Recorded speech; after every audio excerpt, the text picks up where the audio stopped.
This, the great city of Shanghai on a September day in 1937.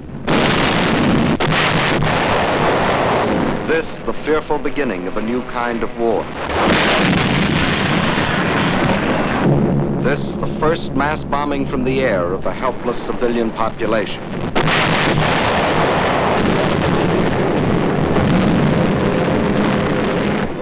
Why?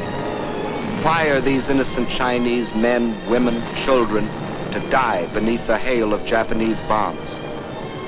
To find the answer to this question, we must first understand something about China and Japan. And to understand China, three facts must never be forgotten. China is history. China is land. China is people. Chinese history goes back for more than 4,000 years. That's a long time. It was only 168 years ago that Washington crossed the Delaware. Only 452 years have passed since Columbus discovered America. It's 1,500 years since the world saw the fall of the ancient Roman Empire. 3,400 years have gone by since Moses received the Ten Commandments. 3,700 years have passed since the pyramids were built. But more than 4,000 years ago, the Chinese Empire was already in existence. And more important, so was a Chinese civilization, a civilization of art and learning and peace. Yes, China is history. And China is also land, more land than the entire continent of Europe, a third larger than the United States, and rich in raw materials. This vast area consists of China proper and 4 outer provinces. To the north is Manchuria, huge and desolate, but abounding in raw materials. Next to Manchuria are Mongolia and Xinjiang. Here lies the Gobi Desert, a vast plateau twice the size of Texas, inhabited by nomad tribes who lead their camel caravans back and forth over ancient trade routes. To the west is Tibet, the icy roof of the world, its borders encompassing the eastern end of the Himalayan mountains, the mystery land that few have entered. And from these vast mountains of the west rise the 3 great rivers. The northernmost of these is the Huanghe, the Yellow River. Far to the south flows the Sikiang, the Pearl River, which enters the sea past the great ports of Canton and Hong Kong. But the greatest river of all is the one that flows between, the Yangtze, winding for 3,000 miles through the heart of China, bringing fertility to the good earth and bearing upon its broad waters half the commerce of China.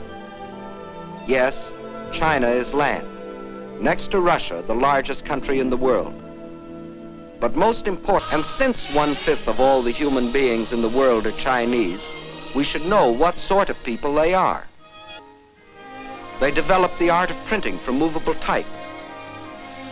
They invented the mariner's compass, without which no ocean could be crossed. They were among the first astronomers, and their observations of the stars and planets made possible the accurate measuring and recording of time. They are that sort of people.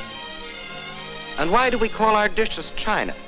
Because the Chinese invented the art of making porcelain.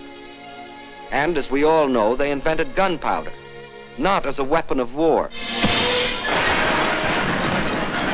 but to celebrate their holidays and religious festivals. And it was one of China's great philosophers who, 500 years before the birth of Christ, gave mankind these words: "What you do not want done to yourself, do not do to others." They are that sort of people, enriching the world in which we live. Yes, China is incredibly old, incredibly big, incredibly populous. Yet it was, until recently, a land with which few of us concerned ourselves. But now a great change has taken place. China is now our fighting ally, or more accurately, we are China's. For China has been fighting our enemy, Japan, for 7 long years. Why is this? Why have the Chinese, who in all their 4,000 years of history had never waged an aggressive war, been forced to fight and die by the millions? Because China is land, 4 million square miles of it.